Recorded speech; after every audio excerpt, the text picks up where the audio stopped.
दोस्तों, आज की वीडियो में हम चर्चा करेंगे एक वैकेंसी के बारे में। ये गवर्नमेंट जॉब है। ये गवर्नमेंट सेक्टर का बैंक है एसबीआई। एसबीआई में आप ये देख रहे हैं स्क्रीन पे, स्पेशलिस्ट कैडर ऑफिसर की वैकेंसी निकली हुई है। ऑनलाइन फॉर्म है। स्पेशलिस्ट कैडर क्या होता है दोस्तों? जैसे कि आप बैंक में जाते हैं, बैंक में कुछ क्लर्क होते हैं, कुछ कैशियर भी होते हैं, कुछ मैनेजर, असिस्टेंट मैनेजर ऐसे होते हैं। इनके अलावा जो आप पैसे जमा करते हैं, वो पैसे एक जगह से दूसरी जगह ऑनलाइन पहुंचते हैं, वो सारा सिस्टम बनाया जाता है। ठीक है ना, क्योंकि कोई उस सिस्टम को हैक ना कर ले। कैसे वो पैसे एक जगह आप जमा किए, दूसरी जगह अपने आप क्रेडिट हो जाते हैं दूसरे के अकाउंट में। बहुत सारा सिस्टम ये बनाया जाता है। दूसरा कि आपको इंटरेस्ट रेट कितना आपको बैंक देता है, कितना आपसे लेता है। जब पैसे देता है तो ज़्यादा, यानी कि बैंक का प्रॉफिट और लॉस इस हिसाब से चलाया जाए कि कर्मचारियों की वो सैलरी भी दे पाएँ और मुनाफा भी कमा पाएँ। यानी कि कोई क्रेडिट डेबिट ये एनालिसिस कर सके। ठीक है। तो ये जो इकोनॉमिक्स पार्ट आ जाता है, और उसके बाद जो कमर्शियल पार्ट होता है, कहाँ कहाँ ब्रांचेस खोलनी चाहिए, इंटरेस्ट रेट को कम करना चाहिए, ज़्यादा करना चाहिए, कितना फैलाना चाहिए। और जैसे मर्जर से रिलेटेड बैंक के आते हैं कि एक बैंक को दूसरे बैंक में मर्ज कर दिया गया। ये बहुत सारे पॉलिसी डिसीजंस होते हैं जो आपको बैंक में कर्मचारी जो बैठे होते हैं वो नहीं करते। वो बैक एंड पे कहीं हेड ऑफिस लगा लीजिए या अदर स्पेशलिस्ट ऑफिस होते हैं, उसमें वो काम करते हैं। उनमें वैकेंसी चाहे आपके इकोनॉमिक्स बेस पे हो, चाहे वो कॉमर्स बेस पे हो, चाहे आपका अकाउंटिंग बेस होता है, जैसे अकाउंटिंग की भी जरूरत बैंक में पड़ती है, तो चाहे चार्टर्ड अकाउंटेंट के लिए हो, चाहे आप कह सकते हो कि क्योंकि टेक्निकल है सारा सिस्टम, ऑनलाइन है, तो इतना बड़ा सिस्टम चाहिए, तो उसके लिए आपको जैसे बीटेक हैं, ये भी चाहिए आपको अच्छे, जो डाटा साइंस में भी जो मैनेज कर सकें उसको। तो इस टाइप के स्पेशल कैडर है, ये नॉर्मल कैडर नहीं है। उसकी वैकेंसीज है कुछ, और 92 वैकेंसीज हैं ये। ठीक है। इसको नोटिफाई किया गया है एसबीआई की वेबसाइट पे, आप जाके देख सकते हैं। एसबीआई की वेबसाइट पे जाके एक ऑप्शन आता है कैरियर का। कैरियर्स में जाएंगे तो वहां थोड़ा नीचे स्क्रॉल डाउन करना पड़ेगा काफी आपको। ठीक है। तो उसमें जाएंगे तो करंट ओपनिंग लिखा होगा, करंट ओपनिंग, तो उसमें जाएंगे तो उसमें आपको ये मिल जाएगा। या आप ऐसा कर सकते हैं कि बहुत सारी वेबसाइट बनी हुई है जहां सर्च कर सकते हैं। जैसे ये freejobalert.com है, कोई रोजगार समाचार, एम्प्लॉयमेंट न्यूज, या गूगल पे भी डालेंगे आप ये अगर इस वैकेंसी के नाम से तो आ जाएगा। तो ये आप सर्च कर सकते हैं। इसके बाद इसकी फीस देख लीजिए। आप जनरल या OBC EWC candidate, economically weaker जो कैटेगरीज हैं, उनमें 750 फीस रहेगी, और SC ST और PWD के लिए फीस इसमें नील रहेगी। फीस आपको पता ही है, बैंकिंग सिस्टम है तो ऑनलाइन आप डेबिट क्रेडिट या इंटरनेट बैंकिंग जिससे आप जमा कर सकते हैं, ये आपके लिए कोई बड़ा इशू नहीं है। इंपॉर्टेंट डेट्स आप ध्यान कर लीजिए कि आपकी वैकेंसी निकल ना आ जाए। ठीक है। तो उसके लिए क्या है कि 18 को निकली थी, 8 अक्टूबर ये इसकी लास्ट डेट है।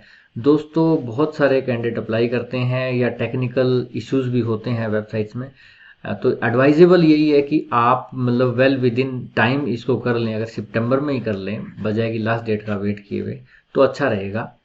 अच्छा, इसमें आपको हार्ड कॉपी भी भेजनी पड़ेगी। ठीक है। इसके लिए एक एडवर्टाइजमेंट नंबर 24, ओनली 24। इसमें कई एडवर्टाइजमेंट हैं। ठीक है, अलग अलग पोस्ट के लिए है। इसमें देखिए 21 से 26। ठीक है। तो 21 से 26 में से सिर्फ इन्होंने लिखा है कि हार्ड कॉपी किसके लिए, 24 के लिए। 24 के लिए आपको हार्ड कॉपी भेजनी है, बाकी के लिए नहीं भेजनी। तो ये सभी ध्यान दें, ये लोग भूले ना और बाकी के लोग भेजे ना। और उसकी लास्ट डेट हार्ड कॉपी की है 15 अक्टूबर भेजने की। इसके बाद इसमें क्या है, इसमें वैकेंसी की डिटेल दी गई है आपको। ये वैकेंसी की डिटेल है। इसमें आपको बताया था स्पेशलिस्ट कैडर ऑफिसर हैं ये। ठीक है। इसमें देखिए risk specialist sector, risk analysis भी करना पड़ता है बैंक में आपको। बहुत सारे लोगों को लोन देते हैं, वो आएगा या नहीं आएगा जो भी है।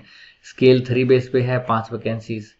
रिस्क स्पेशलिस्ट सेक्टर बेस पे स्केल 2 में है। स्केल 3 है, ये स्केल 2 है, ये 5 वैकेंसीज हैं। पोर्टफोलियो मैनेजमेंट स्पेशलिस्ट की स्केल 2 में ये 3 है। पोर्टफोलियो मैनेजमेंट क्या होता है? आप एक पोर्टफोलियो बनाते हैं कि इतना आपको एग्रीकल्चर को लोन देना है, इतना आपको हाउसिंग को लोन देना है, इतना आपको ऑटोमोबाइल सेक्टर जैसे गाड़ियों को लोन देना है, जो भी आप, तो उसको मैनेज करना है एक तरह से। रिस्क स्पेशलिस्ट क्रेडिट, क्रेडिट के लिए स्केल 3 में 2 वैकेंसीज है।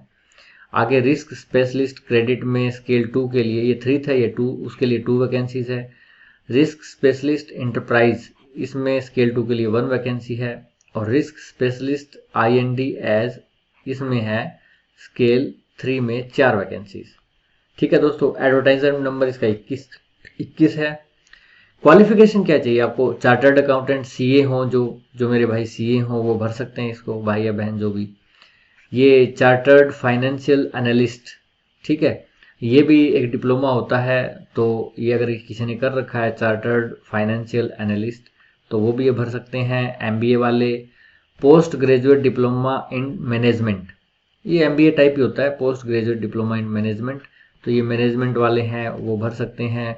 PG रिलेवेंट डिसिप्लिन, अब इन्होंने एक ऑप्शन खाली छोड़ दिया क्योंकि आजकल बहुत टाइप के कोर्स चल पड़े हैं जो इसमें कवर मालूम नहीं होते, पर क्या बताएं इनको सूटेबल कैंडिडेट उनमें से मिल जाए।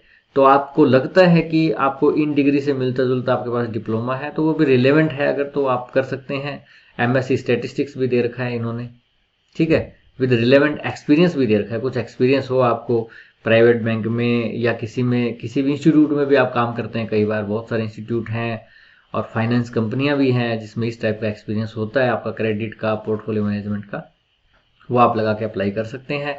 एज इसमें 25 से 30 साल रखी गई है। स्पेशलिस्ट ऑफिसर कैडर की है, फिर भी एज इन्होंने ज़्यादा नहीं रखी, 25 से 30 साल की एज है। एज लिमिट आपकी कैलकुलेट की जाएगी 1 अप्रैल 2020 को, ठीक है, उसके हिसाब से। उसके बाद नीचे आ जाती है एडवर्टाइजमेंट नंबर 22, क्योंकि मैंने बताया था 21 से 26 तक अलग अलग एडवर्टाइजमेंट है ये, ठीक है, एक साथ ही निकाली है। इसमें 22 में क्या है, कई सारी वैकेंसीज हैं। इसमें आपको उन्होंने कहा है bachelor of engineering, bachelor of technology BTech, MTech हो या रिलेवेंट डिसिप्लिन्स, मतलब इसमें डाटा साइंस से रिलेटेड है, कुछ भी है तो उससे रिलेटेड आपकी हो तो आप अप्लाई कर सकते हो। रिलेवेंट एक्सपीरियंस भी चाहिए, तो एक्सपीरियंस आपका मतलब कहीं हो, डाटा साइंटिस्ट कोई कंपनी में भी हो सकते हैं आप कहीं भी।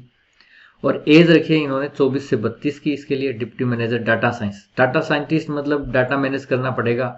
उसके बाद मैनेजर डाटा साइंटिस्ट में 11 वैकेंसीज हैं और डिप्टी मैनेजर सिस्टम ऑफिसर में 5 वैकेंसीज हैं। ये सारी थोड़ी टेक्निकल वैकेंसीज है जिसमें BTech वगैरह चाहिए। ये इसकी एज लिमिट यहाँ पे दी हुई है, इसमें काफ़ी रिलैक्सेशन है, काफ़ी बड़ी एज के भी लोग भर सकते हैं इसमें, मैनेजर डाटा साइंस में 35 तक। उसके बाद आ जाते हैं एडवर्टाइजमेंट नंबर 23 पे। इसमें डाटा प्रोटेक्शन ऑफिसर, ठीक है, डाटा को प्रोटेक्ट करना, हैकिंग वगैरह से बचाना जो भी, तो इसमें ग्रेजुएशन चाहिए रिलेवेंट एक्सपीरियंस के साथ। रिलेवेंट एक्सपीरियंस मतलब ग्रेजुएशन आप हिस्ट्री से करके जाएंगे तो नहीं होगा, आपको डाटा साइंस, डाटा प्रोटेक्शन, इससे रिलेटेड कोई आपका हैकिंग या जो भी मतलब रिलेवेंट उनको लगेगा या आप ज़्यादा जानते हैं उस बारे में, आप उसमें अप्लाई कर सकते हैं। एज लिमिट बहुत ज़्यादा है 55 ईयर्स, इसमें मतलब जो भी एक्सपीरियंस होल्डर्स हैं, कहीं पे भी काम कर रहे हैं कंपनीज में, तो वो भी इसमें अप्लाई कर सकते हैं। आगे आ जाती है एडवर्टाइजमेंट नंबर 24 में क्या है दोस्तों, पोस्ट डॉक्टरल रिसर्च फेलो। जैसे मतलब कई दोस्त PhD वगैरह कर लेते हैं तो उनको आगे रिसर्च करने के लिए अपॉर्चुनिटी देते हैं कई सेक्टर्स, जैसे बैंकिंग हो, यूनिवर्सिटीज़ भी होती हैं, कंपनीज भी होती हैं, तो पोस्ट डॉक्टरल रिसर्च होती है। वो आपने PhD ऑलरेडी मतलब कुछ रिसर्च कर रखी है आपने ऑलरेडी, ठीक है, आपका एक्सपीरियंस है, तो आपको रिसर्च करने के लिए रिसर्च भी जरूरी है, क्योंकि देखो नए नए नियम कई बार बैंक लॉन्च करता है, चाहे ATM आया, कभी कुछ आया, ठीक है, तो ये रिसर्च करने से तो आता है कि नया कुछ क्या किया जाए। जो एग्जिस्टिंग सिस्टम चल रहा है उसको संभालने के लिए लोग हैं, पर नया कुछ क्या किया जाए, नई इनोवेशन क्या की जाए, उससे ज़्यादा बेनिफिट हो, तो उसमें भी मतलब रिसर्च फेलो भी चाहिए, PhD होल्डर हो जो बैंकिंग में हो, फाइनेंस में, IT में, इकोनॉमिक्स में, क्योंकि इनको तो सभी काम आते हैं, बैंक वाले, इकोनॉमिक्स, IT वाले भी चाहिए इनको तो वो 5 वैकेंसीज हैं। 62 ईयर्स एज है, इसका मतलब आप कोई प्रोफेसर हैं कहीं पे भी, कॉलेज में कहीं, तो सारे इसमें अप्लाई कर सकते हैं, ठीक है। उसके बाद एडवर्टाइजमेंट नंबर 25, तो जैसा कि मैंने पहले बताया था दोस्तों, याद होगा, एडवर्टाइजमेंट नंबर जो था 24 नंबर, उनको क्या करना था, उनको एप्लीकेशन जो थी हार्ड कॉपी में भेजनी थी। पहले बताया था पिछले पेज पे, हार्ड कॉपी में एप्लीकेशन उनको भेजनी है, सिर्फ 24 नंबर वालों को, बाकियों को नहीं भेजनी, 15 अक्टूबर तक इनको भेजनी है। तो ये 24 नंबर वाले ये था पोस्ट डॉक्टरल रिसर्च फेलोशिप। तो जो PhD होल्डर्स हैं, यानी जो डॉक्टर साहब हैं, उनको सिर्फ हार्ड कॉपी में एप्लीकेशन भेजनी है, बाकियों को नहीं भेजनी। Data trainer, data translator, senior consultant analyst, assistant general manager, ये वैकेंसीज हैं, एक एक है इसमें। और इसमें क्या चाहिए, bachelor of engineering, BTech, BTech इसमें चाहिए कंप्यूटर साइंस, सीएस या आईटी इंफॉर्मेशन टेक्नोलॉजी, या फिर एमसीए किया हुआ, मास्टर ऑफ कंप्यूटर एप्लीकेशन।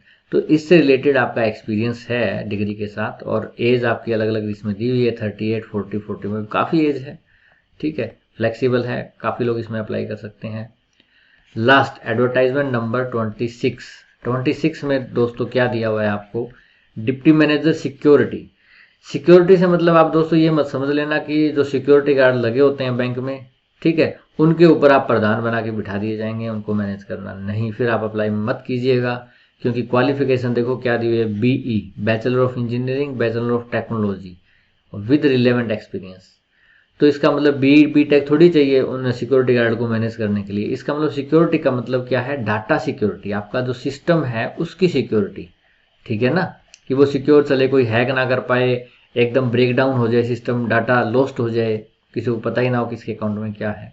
तो वो डाटा डिप्टी मैनेजर सिक्योरिटी से रिलेटेड, डाटा सिक्योरिटी से रिलेटेड चाहिए, बी टेक चाहिए, और 25 से 40 साल इसका काफ़ी फ्लेक्सिबल एज है, इसमें अप्लाई कर सकते हैं। और इसमें वैकेंसी भी बहुत है, इसमें सबसे ज़्यादा वैकेंसी इसी में 28 वैकेंसीज हैं।